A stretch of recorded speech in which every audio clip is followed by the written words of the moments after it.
my interview because I'm dropping some gems in that thing. It's uncut shit, and he take it from the rock to the top.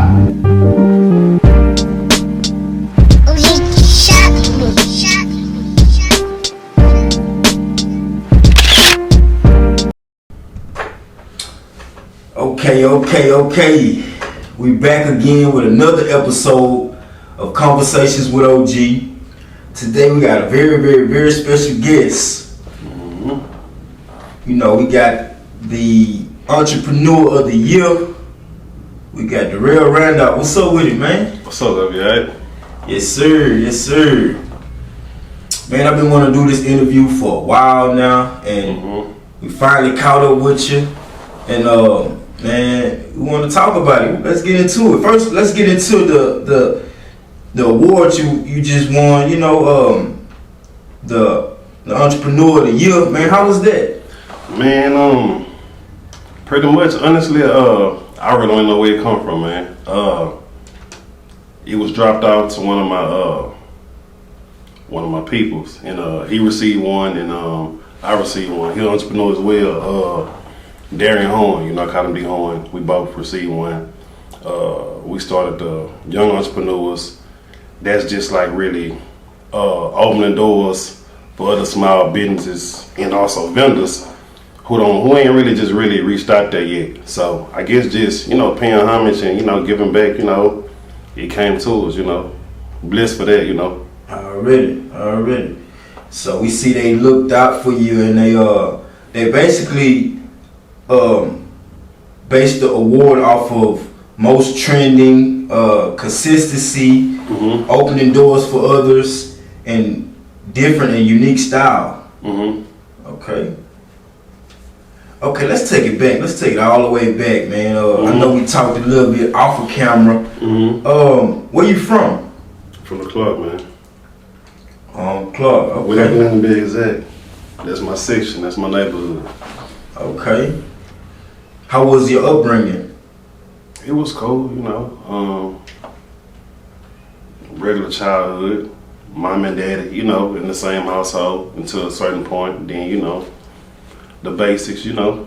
It was cool. I can't, you know, make up a story on camera and say, oh, I had to do this here, or I had to sleep out of the oven for heater. Like, nah, ain't none of that shit. You know, my mom and my daddy did what they supposed to do, you know.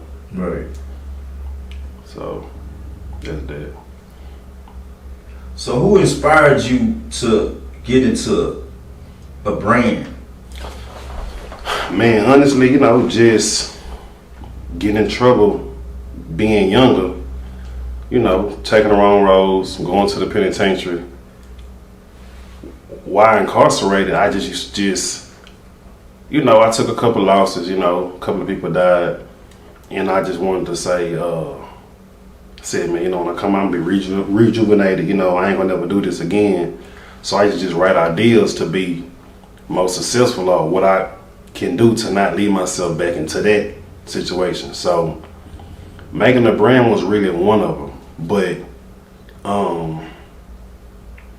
actually, I just was, you know, bored one day, and I was like, man, you know, people really rock with me. I'm known, I'm popular. Let me just see if I can just really, you know, focus on making a brand. And I ain't know the first step. I talked to my little brother. He gave me a few pointers on people to go to. I did that. I made 12 shirts, and that really been it, you know. But before, it took like a year and a half pushing shirts for me to just actually make Dorail Randolph. At first, it was just me making sayings on shirts, and then, you know, as I got more serious into detail and color coordinating, everything of that sort, I just learned that from different people, you know what I'm saying? You got to focus on the brand, you know what I'm saying? Like, no shade to anybody that really makes shirts with sayings, but you really got to to get out there, you got to really have a brand. And I learned from that moment, you know what I'm saying? Ain't nothing better than, you know, pushing your own name, and that's how that pretty much got started. Right. Okay. So is Dorail Randolph your real name? Yeah, that's my real name, first and last. Okay. So where did your vision begin? I mean, I always had an eye of fashion, so I just like, would play with fonts. And see me, I'm a little different. I really just never wanted to be like nobody else. So I would just try different, fonts to, like keep me from blending in. And, I just started playing with my name, and it was selling, Okay. So what age were you when you started, playing with fonts? I had to be like about 28. Okay. 28.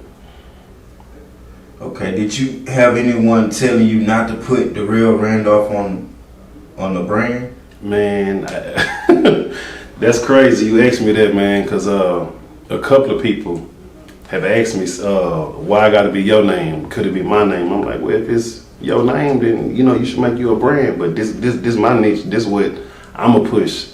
So yeah, I mean, I heard it in passing, but nobody ever said like it was never ideal. And somebody said, man, if I was you, I wouldn't do it. But nah. But throughout the years, like a couple of people have said, like, why your name got to be on the shirt? And I'm like, I mean, this is a brand. That's how you brand yourself. I just decided to brand myself with my own name. So Okay. It's definitely a tactic that you took off with, because if you would have listened to other people saying why it had to be your name, then you may not be this far in your career today. Most definitely, man. That'll be different all the time. Most definitely.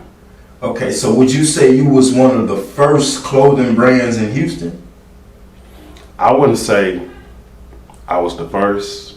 I would say like I'm gonna say this as far as I can remember. I mean, no shade to nobody else that may have had it and I just didn't catch on to it or something like that. But my remembrance in my era, the first guy that caught my eye, well, the first brand, I believe it was like two different dudes or something. They had a shop in like the museum district in Third Ward.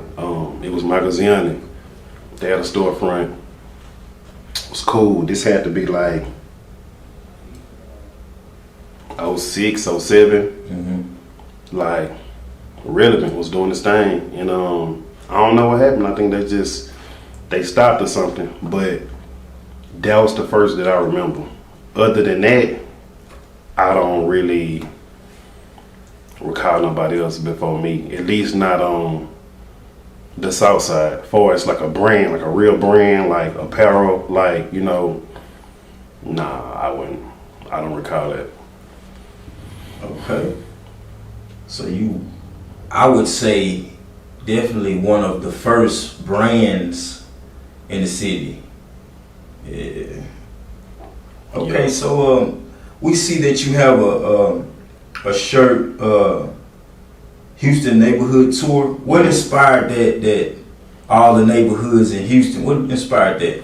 I mean, I'm from the South Side, so I feel like sometimes people just kind of cater to where they're from. I mean, but I'm from Houston as the whole city, and I feel like the neighborhood tour was just inspired different neighborhoods. Like it ain't just about the Clark. It's not about the East Side. It's not about the West. Like it's about the city, And shit, if I only focus on my side, that's what's only gonna sell. So I want to be. This not just a South Side thing or just a Houston thing. And Houston tour is just a start.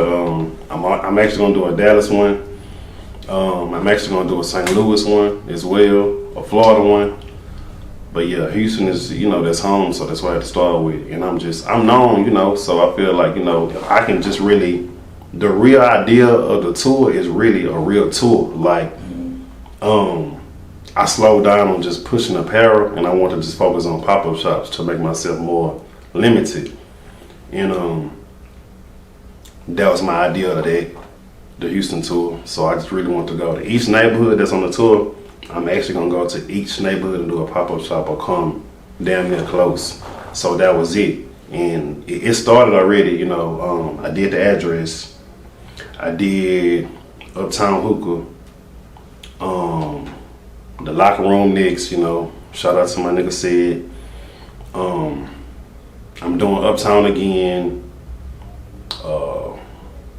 I supposed to be linking up with Goddess. That's it for right now. I'm probably gonna fight a couple of barbershops as well, but I mean, it's in the making. You know, it's not gonna end to the end of 2023. That's why on the shirt it got from 2022 to 2023. But that's the purpose of it, to really touch the whole Houston. I mean, I feel like I'm relevant, and you know, I did it, but I ain't satisfied yet. So I gotta touch everywhere and then some. You know. Already. Keep going with it. That's what's up. So we hear you talking about the pop-up shops, and we see you you tapped in with Young Entrepreneur pop-up shop and also the Houston Neighborhood Tour pop-up shop. How was those pop-up shops successful? Man, I'm gonna say this though: the Young Entrepreneur pop-up shop, that's not just for me. It's just powered by me, and like I said, like one of my like close best friends, you know, D Horn. It's powered by us. We just reach out to a bunch of Houston vendors, no matter what you're doing. Selling oxtails, you can sell pencils. It don't matter. It just young entrepreneurs. Cause sometimes, you know, I get it. I want always this relevant. You know what I'm saying? Or it's sometimes I done gave away shirts. I ain't afraid to say that. But a lot of times people actually scared to just really do their craft because they feel like they don't get supporters. So we feel like if we build a platform for them to come and be noticed, even if somebody not really purchasing something, that'll help them in the near future as far as being an entrepreneur or just, you know, not to be scared to step out on faith. So that's our reason for doing that. We done did 2 so far. We actually got another one coming probably, if not by the end of the year, which I doubt it, probably like the beginning of the year, between Martin Luther King's birthday and probably Valentine's Day. We're gonna do a part 3. Each one be real successful. I'm pretty sure we have over 30 vendors. They can vouch for that. So it ain't just us.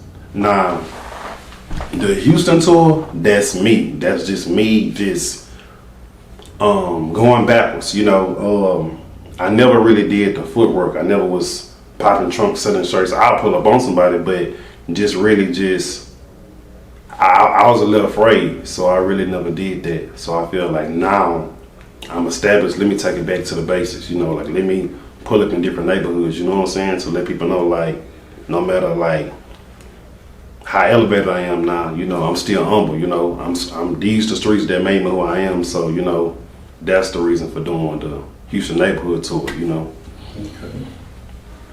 Okay. So what out of your inventory sells the most? Really, the shirt I'm currently wearing, the Signature Tour. I really get tired of making the same thing. I got an eye for fashion, so I really like making like different shirts, but Signature don't always be it, you know. So I gotta keep that on deck. It ain't really about me; it's about the brand and the customer. So Signature gonna always sell. Okay. So we say you gonna move to Dallas and different cities. Where do you see your brand in another state? What other state do you see? Man, Florida for sure. That's on accident. That's where my family from. So, you know, it'll be there on accident. But for sure, I'm gonna actually use that leverage of me having so much family to build the name out there, because that's, you know, that's our last name. So it ain't just benefiting me, it's also benefiting, you know, my family, you know, as well. So Florida, St. Louis, I mean, I see it successful because I feel like, you know, you're gonna always be more successful in a state or a place that you're not originally from. So that's how I go. Okay. Any kids? Yeah, man. Got a lot of kids. I got a lot of kids, man. I love them all. Do any one of your kids take up the role of being an entrepreneur?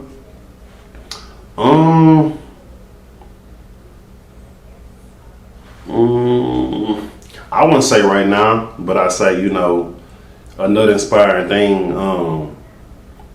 My kids, like, they'll wear my brand before anything else. Like, they be cool with it, you know. They don't be, you know, so all of them. So I'm gonna say, you know, but I don't really, you know, not just yet. I ain't just really put them in position to. I mean, I would hope, you know, if something was to happen to me, they take it and run with it, you know, much as I've invested in it. But not right now. I don't really just really see it yet. What advice do you have for them if they was to get into entrepreneurship?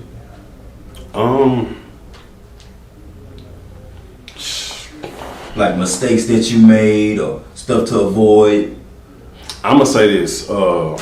This not just to them. This just to any up and coming brand, entrepreneur, whatever.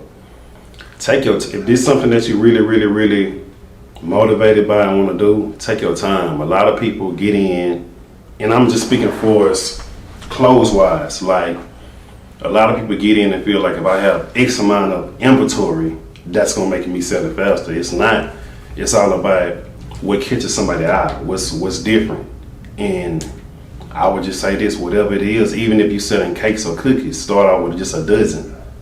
Just that number period, a dozen. Whether it's you making custom mirrors, a domino set, scarves, hats. Start off light, so if people not just really rocking with it, you won't just be so much, you know, well invested and just invested so much money, or you know, you move to the next thing. Like, start off slow and make sure. And even if it don't sell like that, if your heart in it, then just keep on going. Because sometimes you can basically just be trying to sell to the wrong audience, you know. So I say that most definitely. Like, take your time, and if it do take off, be consistent and stay relevant. Because I mean, especially in Houston, it's it's easy to be forgotten about, you know. So you gotta stay consistent and relevant. So you know, you never get too comfortable. You know, you get a storefront, you can sell out your trunk, garage, whatever. Just still stay relevant. Like, give the people what they want. Like, that's just it. Okay, so where do you get your creation? Where do you come up with it at? Do you have a team, or is it by yourself? How does that process goes? It's a one-man show, but I actually do got my I got a graphic designer. I got an in-house graphic designer. His name Imran Rabbani. You know, that's my brown brother. Me and him most of the time, but most of the time, like the Houston tour, I was in my living room bored, and I said, man, I'm gonna just do something. I actually drew the whole design on a little notepad and presented it to him. He kind of just brought it to life. Most of the time, most of my designs or sayings, it's gonna be something I did. I never really look at somebody else, you know. The biggest thing what I try to stay from is blending fonts, because a lot of time, you know, designers or entrepreneurs, they kind of use the same font. So I don't really I like being different. So I try to use the weirdest fonts, or fonts nobody used yet, you know, to be more unique. I feel like that's what sells when you don't really have, you're not really blending in with the next, you know. So, but yeah. Okay. We see that you have a signature Black History shirt, Cicely Tyson. Mm-hmm. How did that inspire you to go ahead and make that shirt? Man, at the time, man, I don't remember the year. It had to be maybe 2-3 years ago. Cicely Tyson had just died. She had to die in January or December. I don't remember what month, but it just I'm a big fan of Black history. You know, that's part of culture. So it just, you know, she a beautiful lady. So it's just something that I just wanted to do and pay homage to her. So that's how that came about. I'm actually going to bring it back this February now that you speak on it. Where do you see your brand 5 years from now? Man, everywhere, all over the world. Everywhere, most definitely. Okay. We ask all of our guests this one question. This is our bonus question. Mm-hmm. And we want to know, how will you keep winning? Staying consistent, you know? Staying consistent. Staying relevant. Keep on, not giving up, you know? And you got to keep on, like coming with new flavors. You can't get too comfortable with just one thing, so you got to keep on coming. So that's it. Okay. That's my take on it. Okay.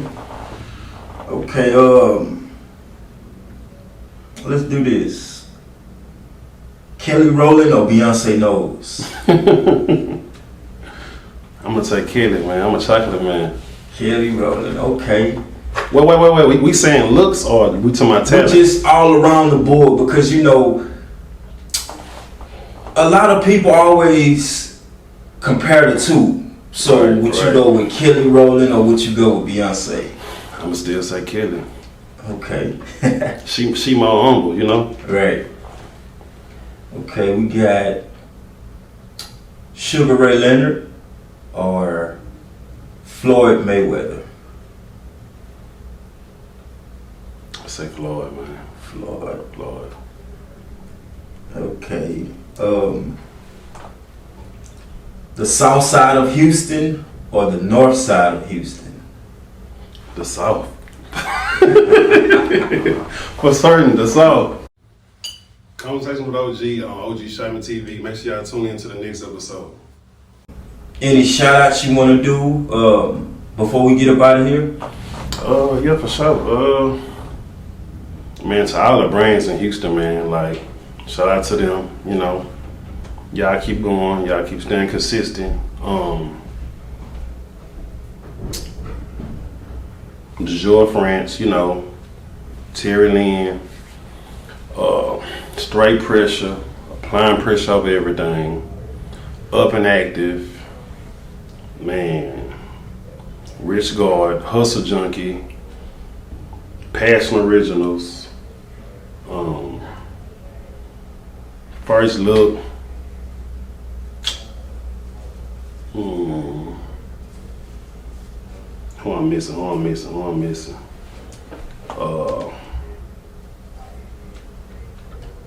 Straight Pressure,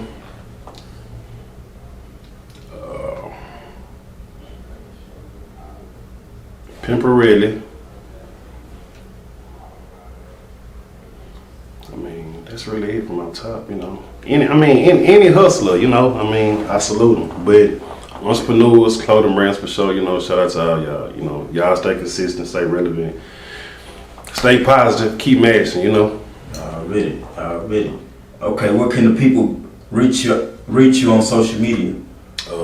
Instagram, DorailRandolphOfficial. That's DorailRandolph official. No spaces, no nothing, just all together. DorailRandolphOfficial. Okay. Let's leave them with something positive. If you have something positive to an entrepreneur out there, just let them know. Man, like I said before, keep going first, man, and stay consistent, for real. You don't do shit else, stay consistent, man, for real. Yo, success is determined by you and your hustle, so, you know, that's it. Okay. It's been Conversations with OG. We got Dorail Randolph. And we up out of here.